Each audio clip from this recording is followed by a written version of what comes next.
This podcast contains strong language and adult themes from the outset. Strap yourselves in, baby.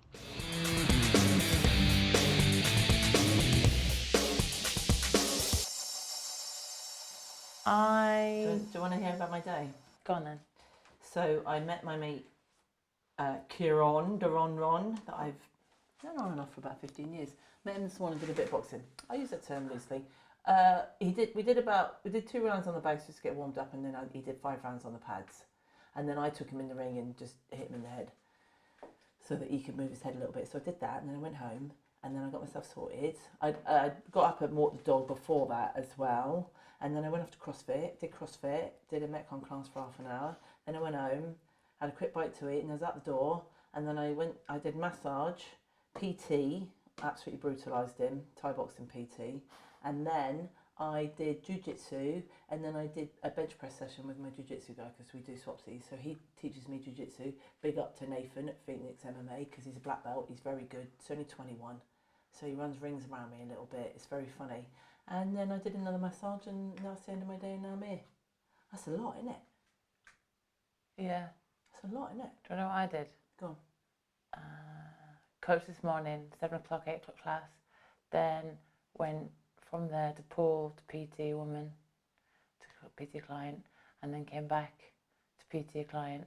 And then I pretty much sacked off my day.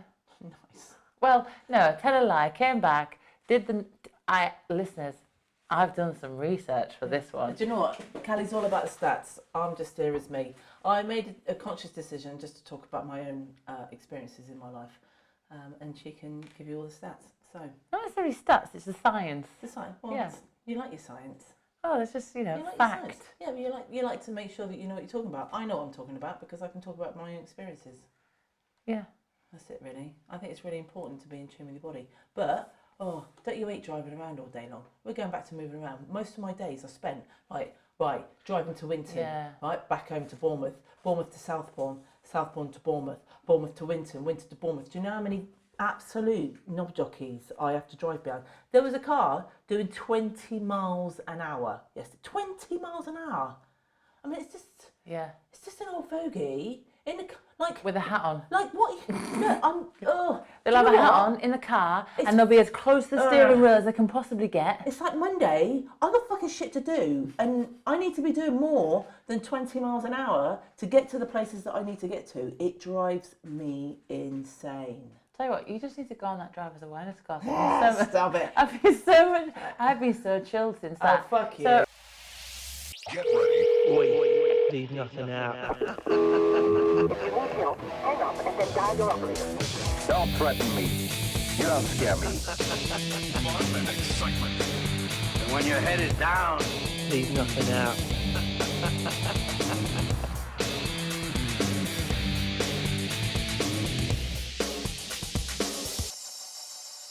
What are we talking so about today? last episode we left off saying that we were going to talk about periods and performance, but also we had an email, and we were going to chat about that email, remember, very quickly. Unlucky Jutt, who emailed in saying that he's getting into triathlon and he was interested in what the 4th discipline was, which is strength and conditioning. He does, so he does a lot of exercise. He doesn't go to the gym. Although I have been training him. Justin! Make sure that you... Right. That's good. So, but he does do a lot of training at home. And listen, you're all about triathlons, so you tell him what you think he should be doing. Well, you're training him, sir. No.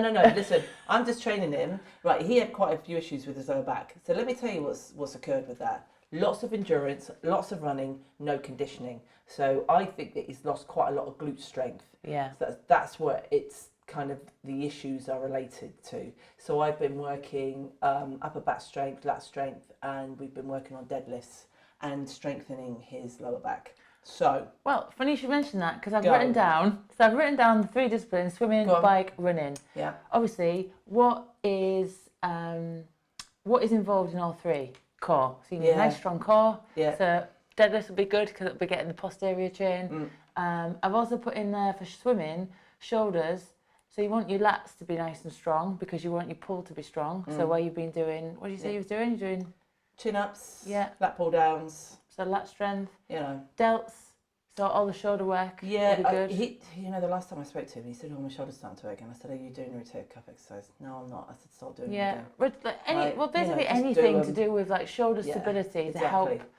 to help as like prevention, because there's no point in doing loads of like endurance stuff because you're doing the endurance work with the swimming. That's right. Then on the bike, obviously the focus again core, so tick that box, make sure you're working on core overall. Yeah, he's doing that. And then you got legs, so quads, hamstrings, glutes, and you're mainly looking for strength and power because again you'll get your endurance by doing the bike.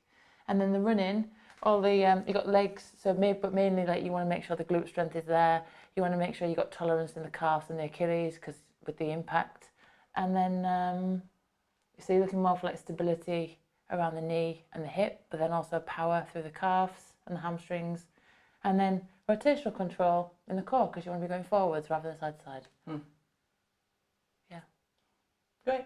So pretty much, yeah, do that. Yeah. And if you don't know what any of that means, either see Con- myself con- or Janine. Contact Callie. Or contact Janine. Contact Callie, Justin, because she comes from a triathlon background, and you can talk to her via Instagram. We're like, Developing. is that function. because I'll be interested and you'll be like, oh, whatever. No.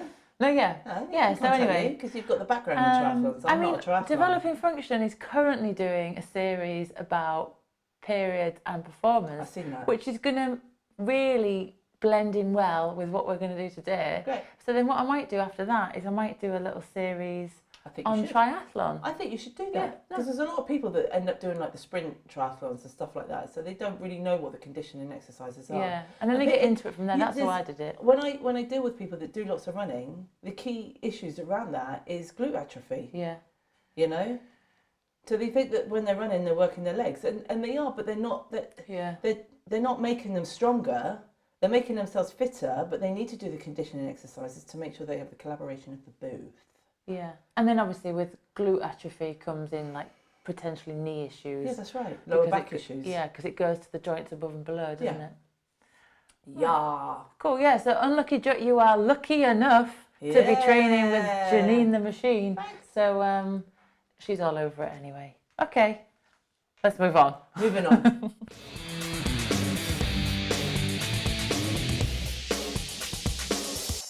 Go on then. Are you going to tell us about your experiences with this as an athlete? How did you find managing your cycle alongside your performance? Really tough. So when I was fighting, I never really understand women that can get themselves down to the fat percentage.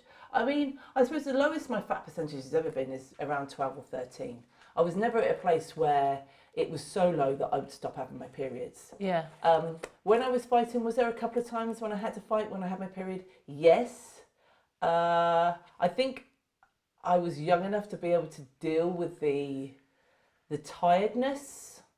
And the thing with getting in the ring, and I'm not downplaying anything else anybody does, the adrenaline that you need to get into the ring because you're going to get yourself smashed up is through the roof.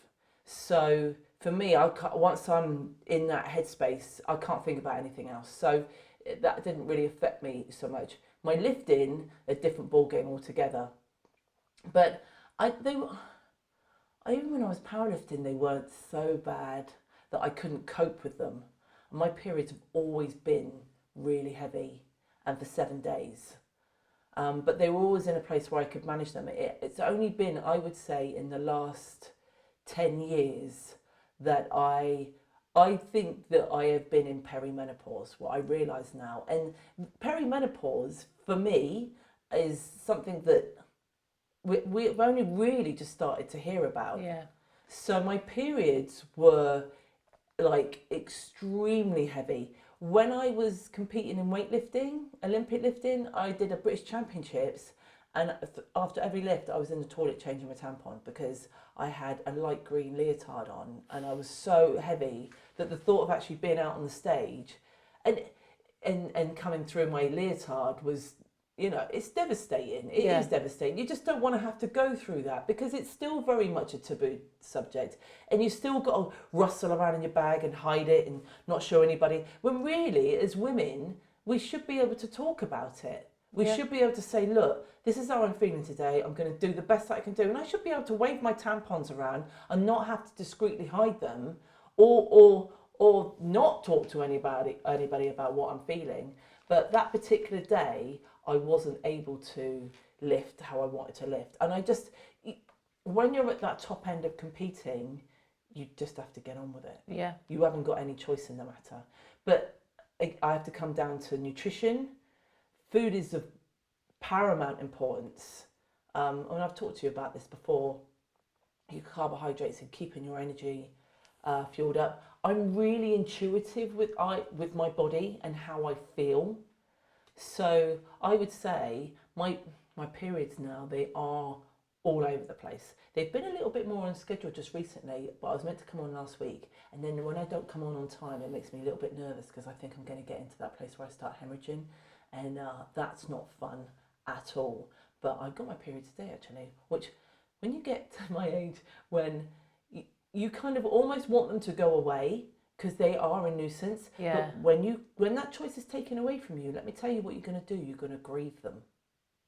You will grieve Because them. you know what to expect, and then you know how to manage it. No, because you're in a place where you're older. There's all these realizations about. I had a real wobble last year, and I thought, I'm really on borrowed time. That's what I felt like. I'm really on borrowed time because it's suddenly, all of a sudden, you're like, oh shit, okay, choices are being taken away from me. My body's changing and I've got no control over it.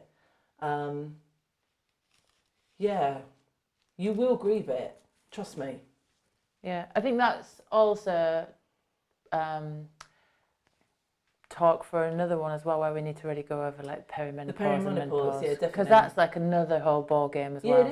Yeah, it is.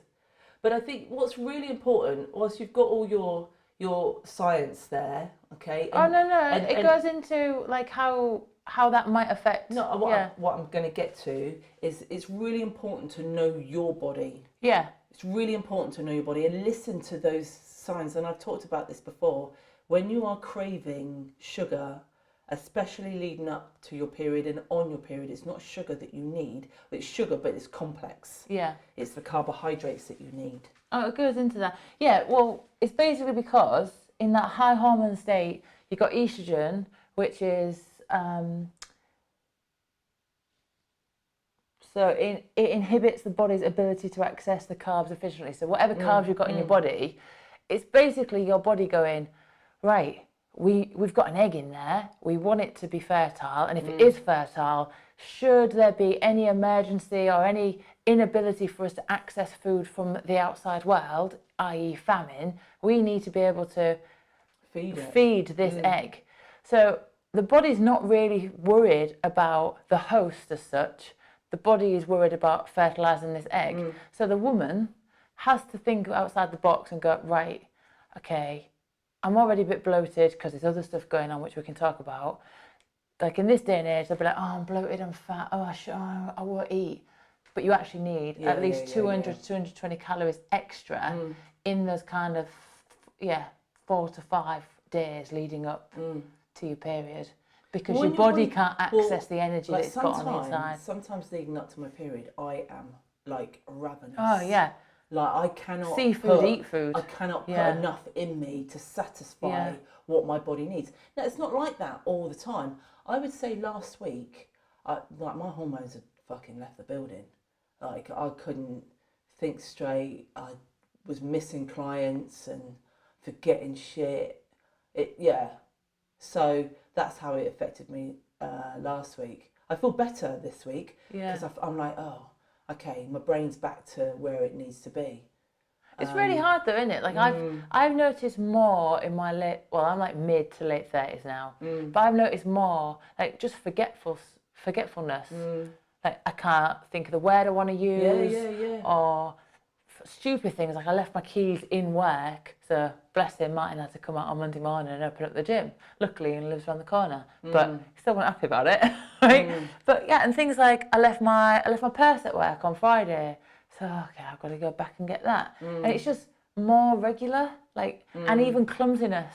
The amount of times I've dropped my bloody phone these recently.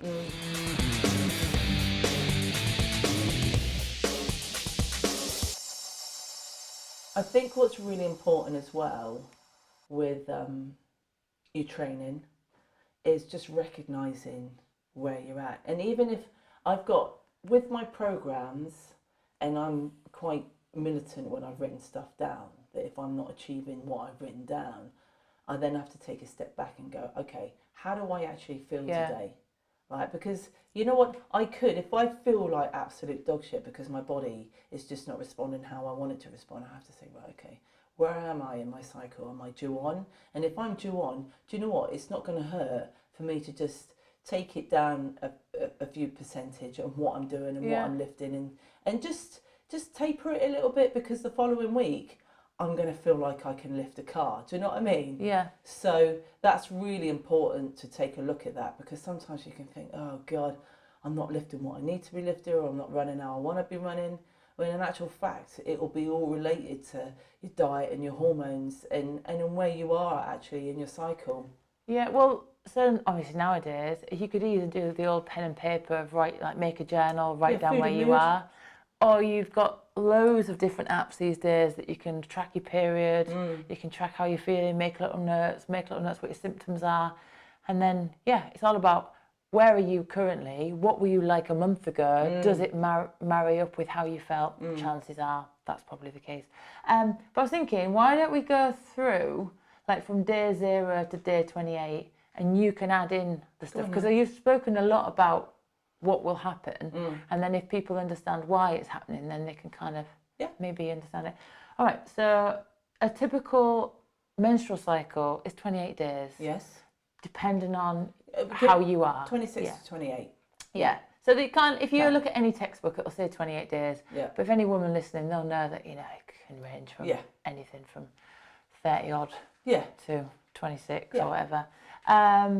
Okay, so so day 0 is the start of your sort of menstrual, so your period, and then that will go on for, it can be like 5, sometimes people are 5, sometimes people are 3, kind of, or 7. My mates, it would be like one day. Oh, lucky I bitches. know, like what the fuck? They're lying. I know, like what's that all about? I've had it for one day. Oh, I'm done. Like, what?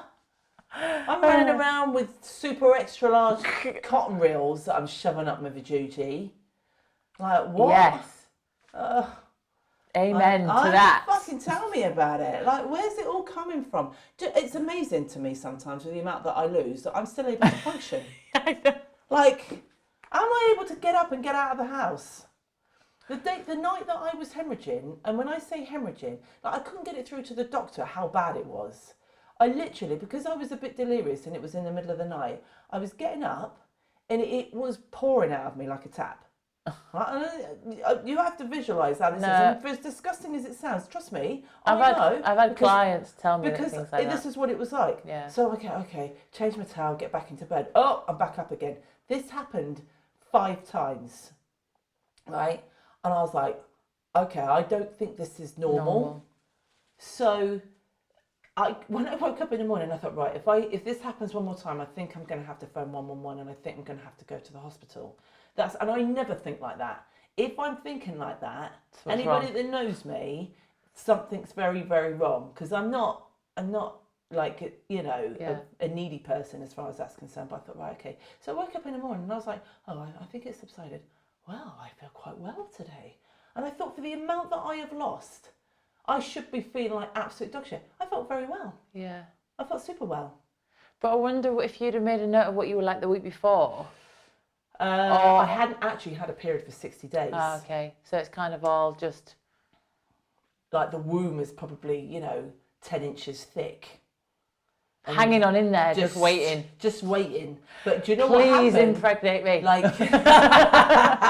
Don't think so. So, an egg the size of a fucking melon. So then, do you know what? Just like hunkering down, waiting. I'm strong. Like, I'm not letting go. There was like a squatter. Yeah. Yeah. Oh God, I got Stop spit. Stop it. Right? So then, but do you know what happened was, a couple of weeks after that, I was competing at SID. Oh, And I said to Liam, I'm really nervous about this because I don't think I'm going to be able to perform how you was want that me to this perform. year? Yes. Is that why you was nervous? Yeah. I said, I just don't think I'm going to be able to pull out the bag what you need me to pull out. He went, just get here. And I did manage to get through the workouts, but I was literally, most of the workouts I finished, I was at the back, dizzy. Yeah, you did say you Fucking didn't had feel to good. lie down. Yeah. Like shout out to Luke Butler, because I mean he listens to these. Does he? Yeah, he does, and he, buddy, I love you. He looks after me. Was he the one sharing a room with Dan? Yes. Oh yeah. You met him. Yeah. So he just would check in on me, make sure I had water, make sure get some carbs in you and that, because I was like laying on the floor, and I'm never like that as well. So that's the only time I saw it really affect me. Yeah. Because obviously I don't know how long it takes when you've lost that amount of blood. I didn't really bother to research it, to be honest, because I just let my body do what it needs to do, and I try to put as much goodness back in me as I can. But I did notice that my performance at SID was, whilst I did manage to pull out 2 days of exercise, I was, pulling every ounce of my wisdom out. So that's what's known as the follicular phase, and that is what is easily known as the low hormone phase. So this is when we are most like men with regards to our hormone levels. We have an ability to access and use our stored carbs really well. We don't have any catabolic uptake, so our progesterone is low, so we don't need as much protein levels as you would in the high hormone phase. And basically, as a woman, this is when you perform, this is when you'll feel the strongest, the most powerful, you're repairing your muscles at the best, and your mojo is probably at the highest it can be.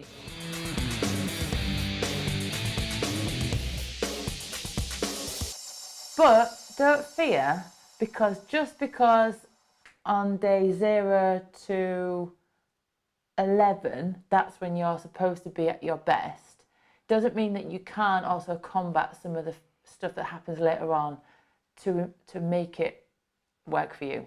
Yeah, so what do you think about that? I would say that mirrors how I feel. Yeah, but sometimes when I'm on my period, like when I've got my period, I still feel at my strongest. Yeah, because they say from the day of your first period, that you can feel great. Although I'm going to say last week I was on, and for like just the first 2 days, I just felt like so Monday and Tuesday last week. So last week was supposed to be like a max effort week. We've done a cycle. Last week was like test week. Monday, Tuesday, I just think I'm just not feeling it. No. So I just ticked along, did what I needed to do. Wednesday, got a PB. Yeah, great. So and it doesn't, for me, I'm all right about it. I'm only training, but I do agree with what you're saying. Like, I've been on my period when I'm competing, and just the adrenaline of being on the competition floor can sometimes take over. Yeah. Well, you can't. I know that some women in the past have tried to control their periods using contraception. That's not a choice for me. I took the contraception when I was a teenager, and it don't work for me. Yeah, I've never tried to use that. It just doesn't work for me. Right. So my mum decided, this is one of her jaunts, that at 14 I was having sex. I wasn't having sex, I didn't even have a boyfriend. But she marched me out the doctors, she needs to go on the pill. Right, okay, so I'm 14, I'm sat in this surgery. She's in the surgery with me. I don't think they'd allow that these days, because I think you're allowed to go and get that without actually having your parents present, are you? Anyway, so she's in the room. I can see her stood in the corner pursing her lips, the little 5-foot midget that she is. Anyway, are you allowed to say that? Well, technically, a dwarf would be 4 something, wouldn't it? Okay, So she's not technically a midget. A midget is still a dwarf, but their arms and legs are in proportion. You could call her a very short person. She's a very short, angry person. If you think that is your opinion. It is my opinion. She's my mum, and she's a horrible person, so I call her what I mean, you've published a book stating it. So. Exactly, I am. I said she's an awful human being. Anyway,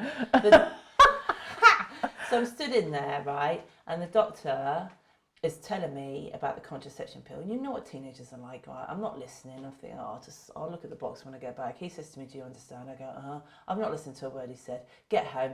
On the pack, it says, after your first pack, take a 7-day break. Okay, so I take the whole pack. Oh, that means the tray. It doesn't say after your first 21 days. Yeah. Right, so I took 3 months. Mistake! Right, I took 3 months, no break. But I still had my periods. So I didn't... Depends because obviously it depends what's in the... Well, at that what time... hormone would be in it. At that time, that's what you did with the contraception, didn't you? You took it for 21 days and then you had a break. Well, unless you're on the mini pill, yeah, it's different, isn't it? Yeah. So I still had my period, of course. 3 months of contraception, my tits were enormous. Right?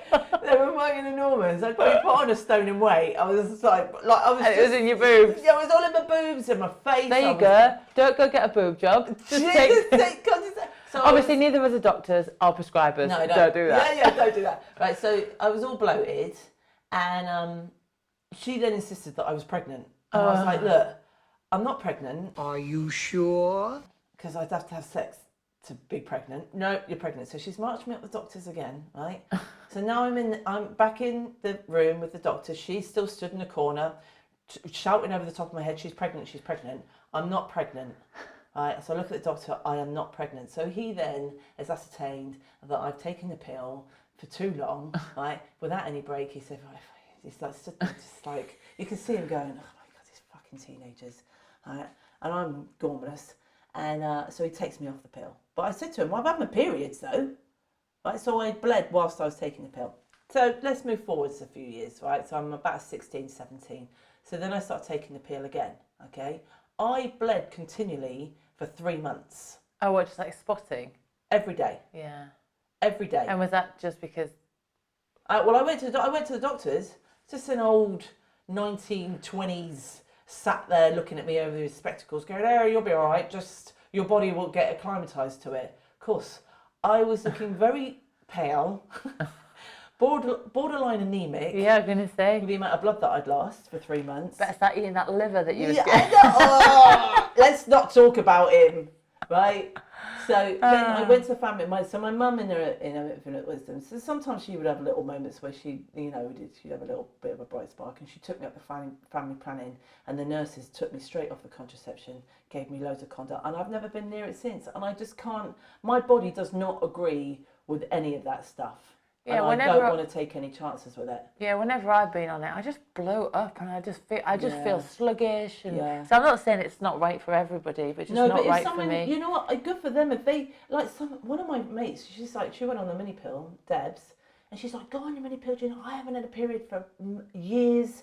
I'm like, do you know what? Right, and this is the thing. For as annoying as they are with performance, when you're an athlete, you will find ways of coping. Yeah. You just will. But what's important is that you know how to feed your body, not anybody else, your body. Yeah. Right? Is that whilst you're having your periods, okay, you are banking your hormones. It's really important. So then when you finish your period, you've got a surge of hormones. That's good for your bones. It's good for everything that's going on, okay? If you've not had periods for years and years and years, when you go through menopause and you come out the other side of that, you are going to be fucked. It's going to be like a suppression of like hormones, isn't it? Yeah. Then it's not going to be able to... Osteoporosis. Yeah. All the other associated risks that come along with menopause as well. So you know what? Dementia. For as much as it is a pain in the ass for me, I just think of the amount of years that I've lived without contraception that I've been banking in my body. Yeah. That's what I think. Yeah, no, I agree. I agree with that.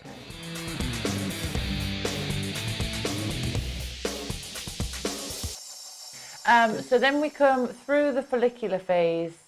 So say like day 11, day 12, when you get a surge of estrogen, because that's when you ovulate. So you get a surge of estrogen.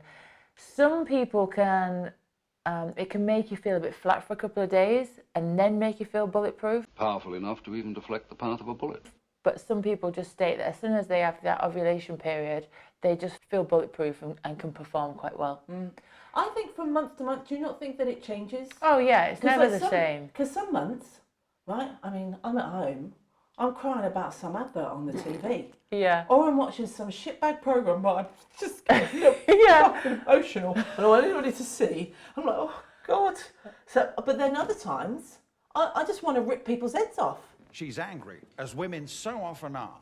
Yeah. Like, you literally flip from that from month to month. And then some months I'm like, oh, I didn't know that was happening. Do you know what I mean? Yeah, So- it is really weird, isn't it? So, whilst you can understand where the cycle's at, Yeah. it will never be the same from month to month. No. So it's really important that you get in tune with who you are as a person. Yeah. And there'll be days where you'll go, I feel really down. I feel really, really down and I don't know why. And then you can go, oh, okay, hang on a minute. Tomorrow will be a new day. Yeah. I just need to, do you know what? Not worry about anything. Don't get stressed out about anything. Yeah. Just really take a step back. Try to look at yourself from the outside and go, okay, do you know what? Or when you're feeling down, just go and do something nice for yourself. Yeah, something you like. I would say a lot, although obviously you've got your hormones going on, whatever's happening during the day or during your week or whatever, it's got to affect it. hasn't it? Yeah. So, Well, because cortisol is ravaging, isn't yeah. it? Yeah. Ravaging. And if you've got that at full capacity all the time, this is where your parasympathetic and sympathetic nervous system, right? You don't know that your heartbeat, right? This is a classic example, right, of me when I was suffering with my panic attacks and my anxiety, right? And my resting heart rate, first thing in the morning, best time to take your resting heart rate, first thing in the morning. That's when you are fully at rest. Yeah. Right, wake up, take it. 46. That's the lowest for me. I was at university. Now this is probably 10, 12 years ago now. But we were doing VO2 max testing. I was doing physiology at university, right? So I always would chuck myself forward as being a guinea pig. So we get on. I mean, most of the time that I was in those classes, I was just like a deer caught in headlamps. Like any minute now, I was going to have to make an escape out of the room. But managed to get myself through these lessons. And I remember sitting on the rower. We were doing steady state heart rate stuff with the VO2 max testing. So I chucked the thing on. They took my resting heart rate. It was 104. And I hadn't done anything. That was just me being stressed. Yeah. And my anxiety levels were so high that my heart was working like Really hard. really hard, you know. So yeah, stress is really important, and getting whatever emotional shit you've got going on, getting that under control. Yeah. Figuring out what is going on, why you're feeling like that, and getting that just. Yeah. Because it's not if you are not looking after yourself and you've got a shit diet and you smoke and you drink, you're drinking every night, and then you're getting into your 40s and 50s, that's heart attack city. Yeah. It's not the youngsters that will suffer with it, but it will be the long-term effects of having that every single day that will lead to the heart attacks later on in life. Yeah. But you made a good point. Like, if you're not dealing with whatever stresses are happening in your life, like, if you had an injury, you'd go and see someone about it, wouldn't you? Yeah. So why, if you've got stresses going on and you can't deal with it yourself, why wouldn't you go and see somebody? Yeah, true. I know it's not for everybody, but there is that option, and Yeah. people need to not feel like it's a taboo subject. Yeah, that's right. Or you know, it took me a really long time to talk about stuff like what I'd been suffering, because in the time that I was suffering those, I was carrying a lot of shame around the relationship that I was in with my ex-husband, and I didn't want to talk, because I was a world champion Thai boxer. I didn't want to talk about anybody. I didn't want to talk about the fact that I was suffering panic attacks and anxiety, and my phone was like my crutch, and I used to use it wherever I went. I couldn't drive in certain places. I certainly couldn't drive up the road to Southampton on my own. I just couldn't do it. But yeah, you should go and see people, and there is stuff out there. But I didn't want to get put on medication. I just found a way of dealing with it. I did it on my own. But like nowadays, that worked for me. That doesn't work for everybody. Yeah, but even the nice guidelines now trying to dissuade people from using medication, and it's about like cognitive behavioural therapy or neuro-linguistic programming or understanding. For me, I did find a counsellor, but I was finding a counsellor so that I could have help in helping the ex-husband, which is, I wasn't thinking about me, I was thinking about him. But when I sat there talking to her, I was like, she couldn't really help me with him. But I thought, well, I might as well utilise the time and just sit there and talk to her about what I was going through.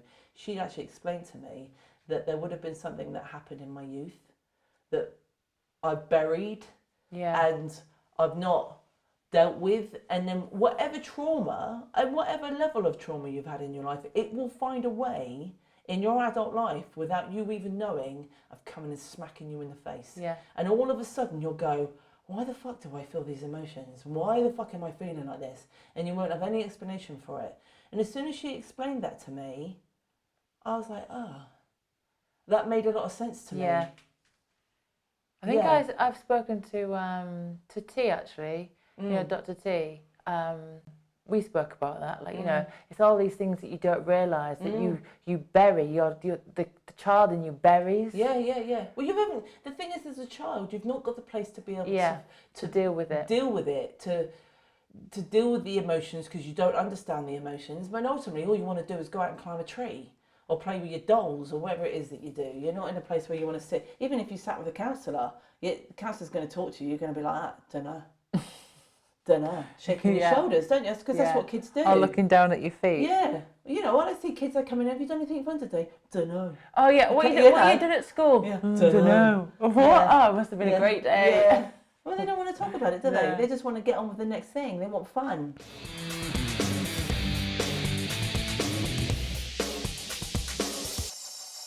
All right, so you've had ovulation. That's when we start going into the high hormone phase. So from day 15, your estrogen and your progesterone gradually start to ramp up. Then it starts to reduce at day 22 to 28, but the after effects will still be there. So when you get an increase of estrogen, like we said a bit ago in the podcast, that kind of decreases your ability of your body to access the carbs that are kind of already stored in the body efficiently. And it also uses fatty acids, because it tries to basically keep everything in case it can't get any energy. And it also uses fatty acids for energy. And this is why we crave the sugary, starchy foods.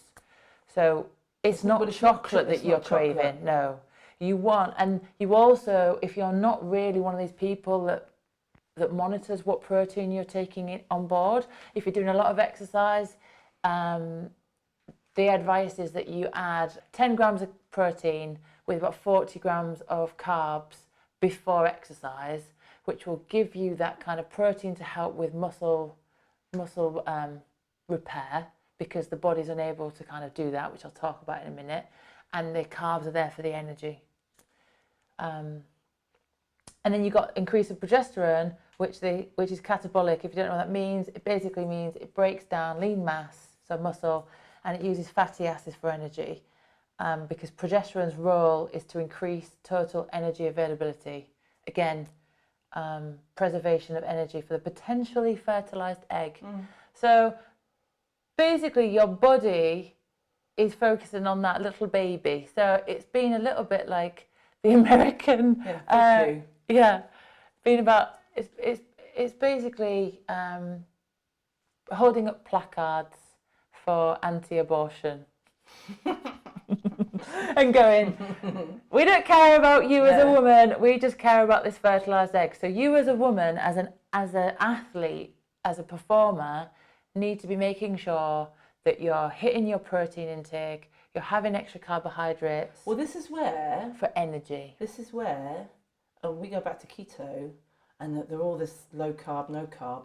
It ain't no good for you. Especially not women. It's really bad. Yeah. Also, another interesting fact, which was on that podcast, which I will just tag in our show notes, they completely say intermittent fasting is a no-go for females. Yeah. Because it's just not healthy for us, because we need to access energy when our body needs it. Yeah, that's right. I don't want to fast. I get very hangry. Yes, I know. I thought I was bad. No, I am really bad.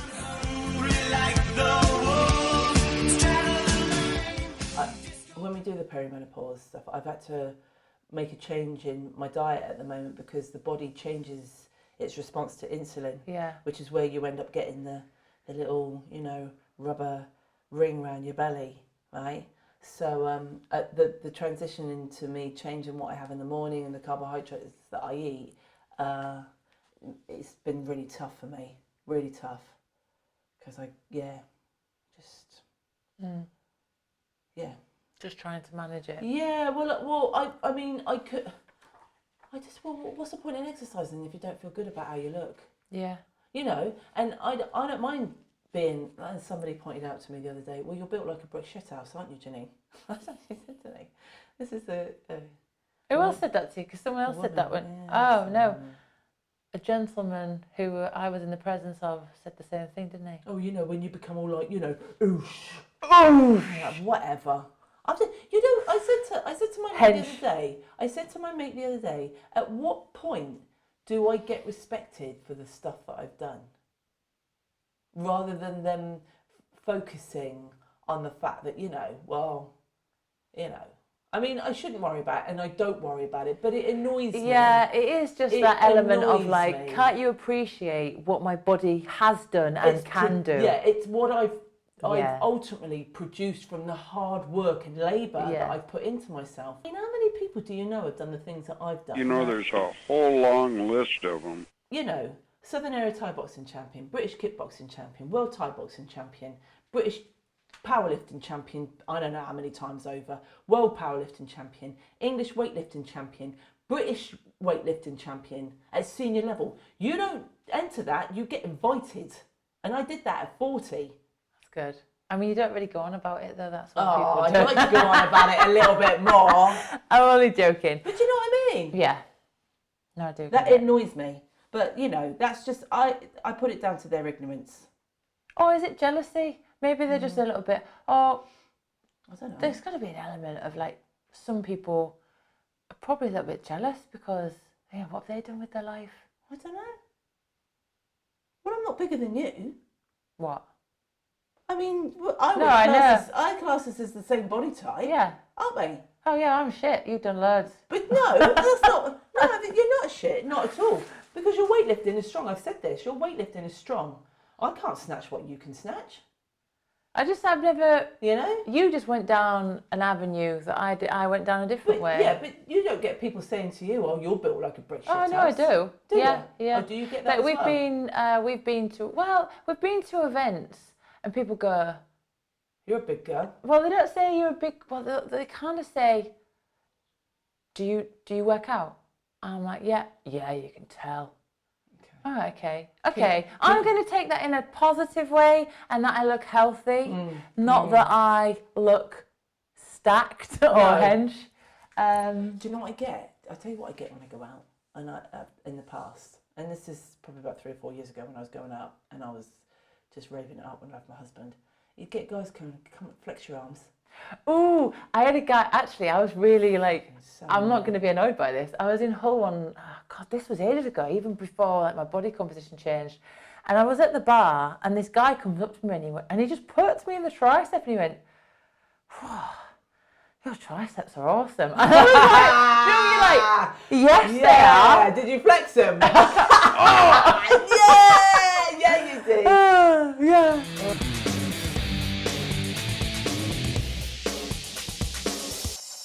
Right, I'm going to get back on topic a little bit, although we have been on topic. Yeah.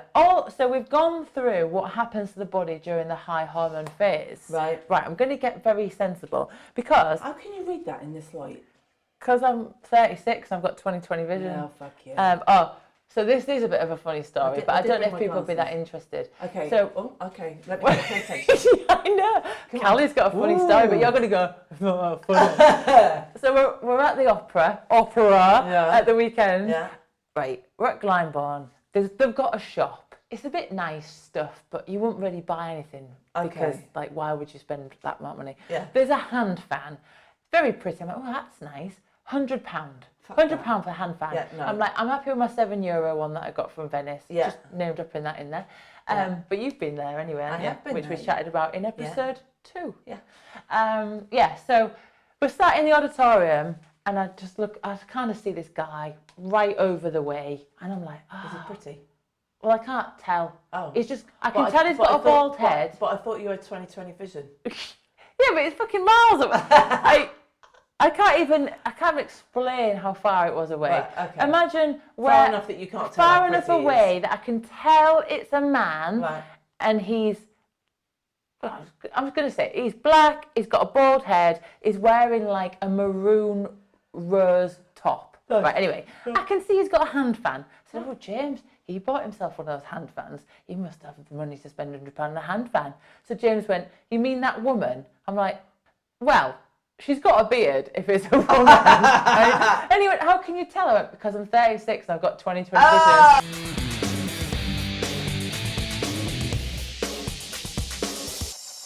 Anyway, right, so we talk about the fact it's harder to build muscle. Well, progesterone is a catabolic hormone. Yes. Basically meaning that it uses the muscle mass to gain energy. So therefore, as a performer, you need to know that it's harder to make muscle during this time. And it's more difficult to repair. So that's why you need to increase your protein intake during this time. Well, you know, the thing is, and this is what you hear.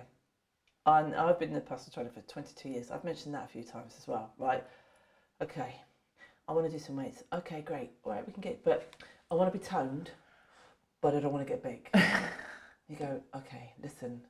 Unless your body is predisposed to just responding to lifting weights and picking weights up, you are never going to get that hench look. Yeah. Ever. And also, what does toned mean? Toned means you've built muscle. Yes, I know, but they're idiots. I know. Oh, God, when I worked in JGB Health and Fitness in Hull, I just want to lose weight and turn up. Okay. There you go then. I'll write you a program that I know you'll never follow, and it'll go in the drawer and you'll never get it out. Exactly. I'll get paid my hourly wage. So I think You'll feel like you've got something. You need to figure out what your protein intake should be. Yes. And stick to that every day. Yeah. I used to take in, I tell you what I used to take in my 20s, anywhere from 140 to 170. That's what I was I'm about 160 a day. For me to maintain what I've got now, my body it responds very much differently to protein. I take anywhere from 120 to 140 in a day. That's where I'm at right now, and that's where I've felt that if I start to eat any more than that, it starts to stack it on a bit. I just bulked up. Because when I say stack it on, I'm not growing. I'm like getting broader. Yeah, my belly's getting bigger. It's just loading itself up. So I chop and change. But I think it's quite important. I'm quite vigilant Monday to Friday, but the weekends you can afford to have a couple of days where you're just kind of upping the calories, still be eating during the day, but just up the calories on those 2 days. And when you drop back down to your diet on the Monday to Friday, your body is then burning at that higher level because then when it's dropping down, it's burning at that higher level in order to deal with the higher calories. Yeah. So then you'll find it will you'll keep hold of your muscle mass, but you'll start to lose the body fat and it will start to work more efficiently for you. And it doesn't happen overnight, does it? No. It's a long process. It is, but you've got to be patient. Yeah. This is where these diets, the Cambridge diet, I don't know how they're allowed to let women do these diets, a 600 calorie a day thing, and that it just they shouldn't be allowed. The slim fasts, all of that. Because it's just a money-making machine. It is the money-making machine, but the consequences associated with that are so damaging to women and men. Yeah, but because what I like about how I eat, like you said, it's more intuitive, but I've created really good habits.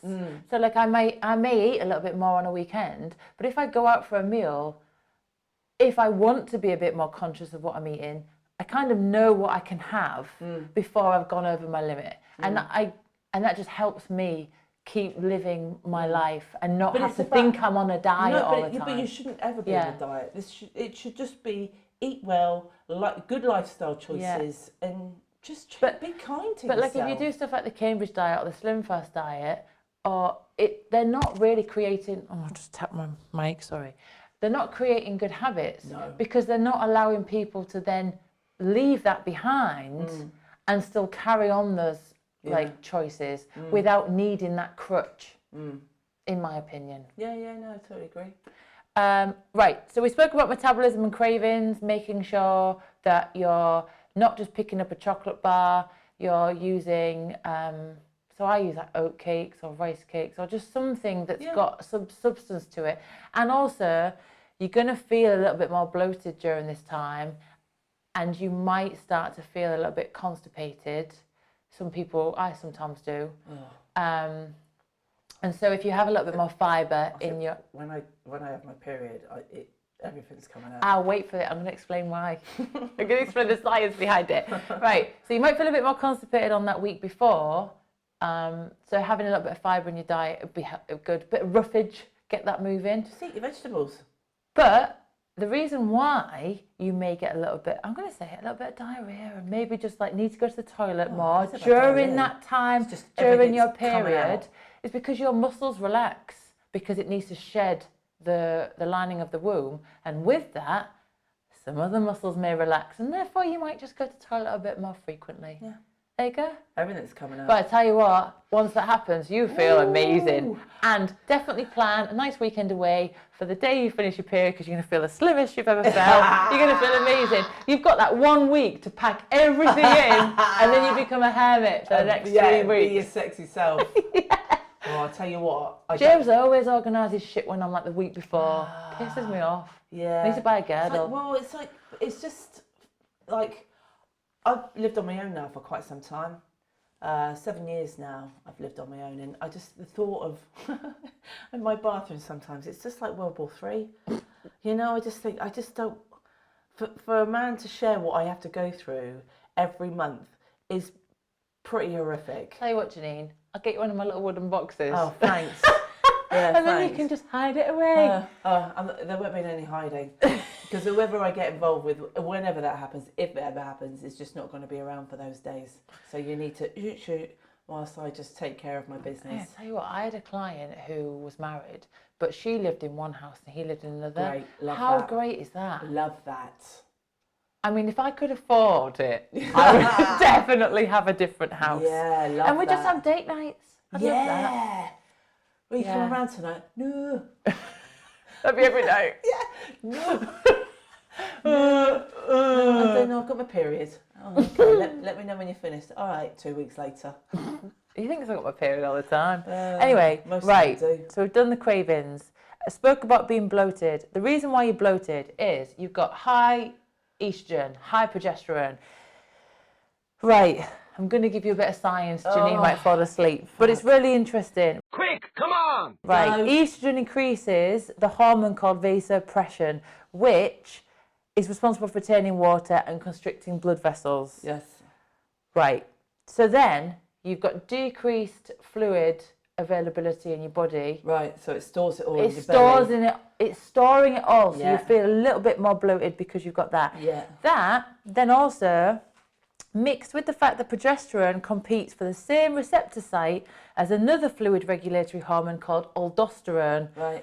responsible for retaining sodium. Okay. Right. So when I posted on Instagram the other week about when it was really hot, telling ladies, make sure you're hydrating properly. Yes, so you mentioned in a podcast about, what did you do with the Squeeze a lemon, a little bit of honey, Himalayan salt. Boom, right. boom, boom.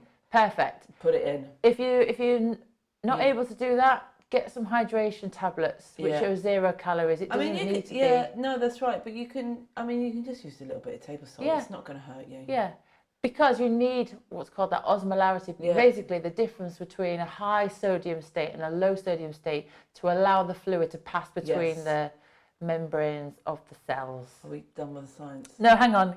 Gets really interesting. Oh, okay. Oh boy, Rick, I'm sleepy. Yeah, me too, Morty, but we gotta keep watching. Right. This sets off another chain reaction, which leads to a reduction in blood volume, which reduces cardiac output and blood pressure. And that's why, you know, like at that time of the month when you kind of, you'll stand up really quick and be like, whoa, I feel dizzy. Yeah. That's because of that. Yeah. So it's not because, you just need to be mindful of that. Yeah. Keep hydrated. Good. Any thoughts on that?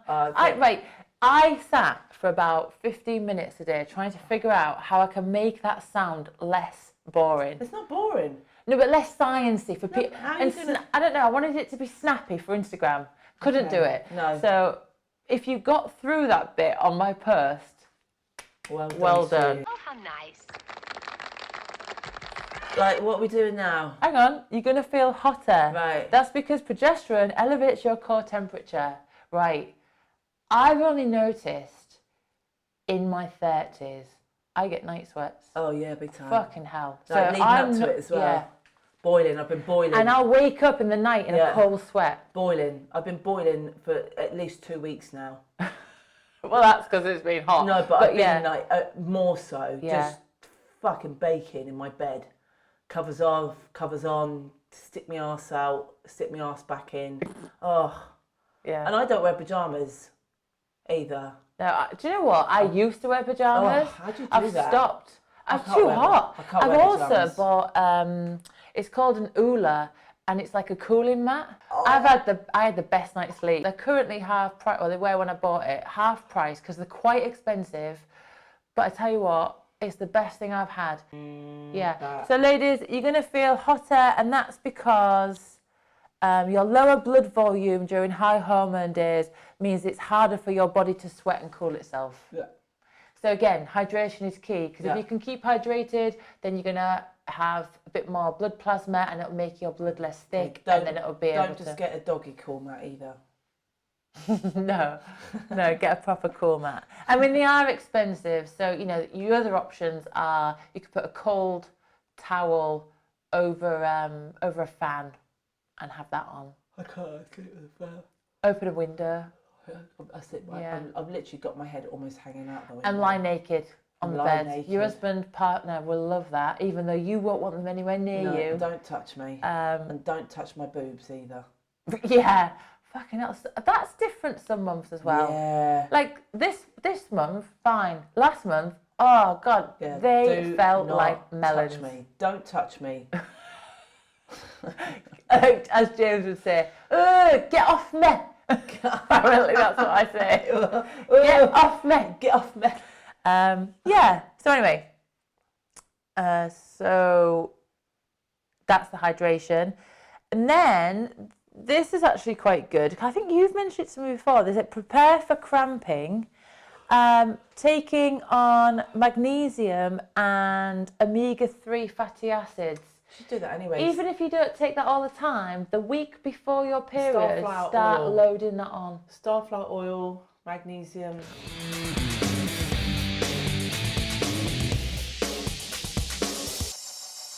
I'm going to say, there's two more. Sorry.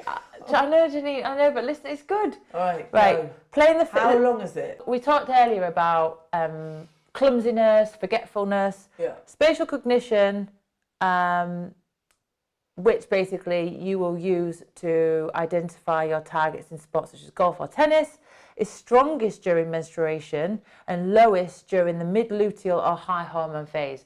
So you're going to feel great when you're on your period and before ovulation. You're going to be a bit clumsy and a bit dappy after. That's basically it. Yeah. Testosterone has a strong positive influence on this ability, so that's why you got a bit more testosterone floating around during that follicular phase. So the first 0 to 14 days.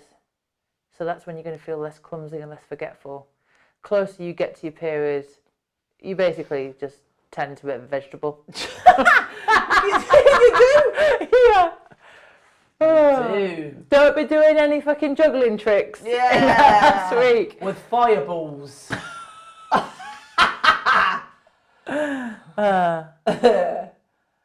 Oh yeah, and we spoke about, it says GI issues may occur. We spoke about that. Basically, the reason why your bowels feel a bit looser during your period is because all the muscles are relaxing to shed that lining, and beforehand, you've got so many women report having GI issues such as gas and diarrhea when the period starts. So that's what we said. Fine. Your smooth muscles are contracting and just basically letting go of everything, aren't they? Yeah, man. They're just hanging, they're just Get letting it go. out. Get it out. And you know what? And this, to all women, will not be a shock. May notice mood swings and lost mojo. No shit. Yeah. That last week, you're basically going to be like, ugh. Oh, I was in a terrible place. My ex-husband used to say to me, "Why are you being so fucking mental?" Yeah. But the thing is, like, I could just about cope with his behaviour when I was in my, you know, normal phases. When I was, like, due on, I just didn't have the capacity to deal with his mentalness. So, yes. Do you know what? That's interesting. Although my husband's not mental, we were away for a weekend, and my heavy day of my period was like the day we were just about to leave. And I had like real serious, you know, you get the stomach cramps and the backache, and you just like, I just want to lay down. Yeah, you just want to like Lay down. fuck everybody off. I don't want to sit in a car. He started chatting away to me, and do you know when you Did just you say, no, be quiet? no, I just mentally switched off in my head because I didn't have the brain capacity to listen, and I'm really sorry, but any woman out there will know what I mean. Yeah. You just can't be bothered. No. That's when you just want to watch like a shit film on Netflix that doesn't really, you don't have to listen, you have to think about. I don't want to debate. Yeah. I'm not in the mood for debating. I'll agree to anything during that time. Yeah, me too. Yeah, Apart so from anybody going near me for duty. yeah, get off me. Yeah. Don't touch my boobs. Do it. Oh, it's funny how we can just laugh about my accent, isn't it? Yeah, so basically progesterone and estrogen affect the hypothalamus, which is the regulator of fatigue. So anything that affects the hypothalamus is interconnected with the central nervous system, and it's just going to affect you. Yeah. So do you know what though, right? I think that's it. You can understand all the science behind it, which is great, but get in tune with you.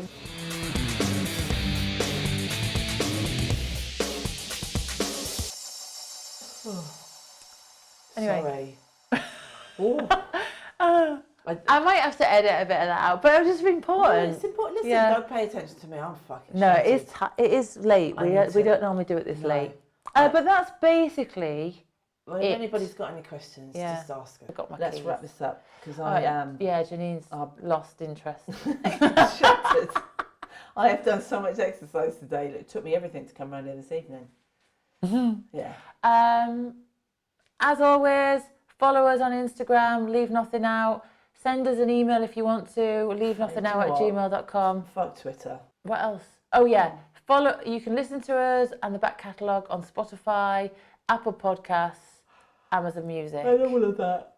Yeah. Oh, sorry. That's all right. We've had loads of people. We've had loads of people going back through. They must listen to an episode and then go back. So that's good. That's nice. Yeah.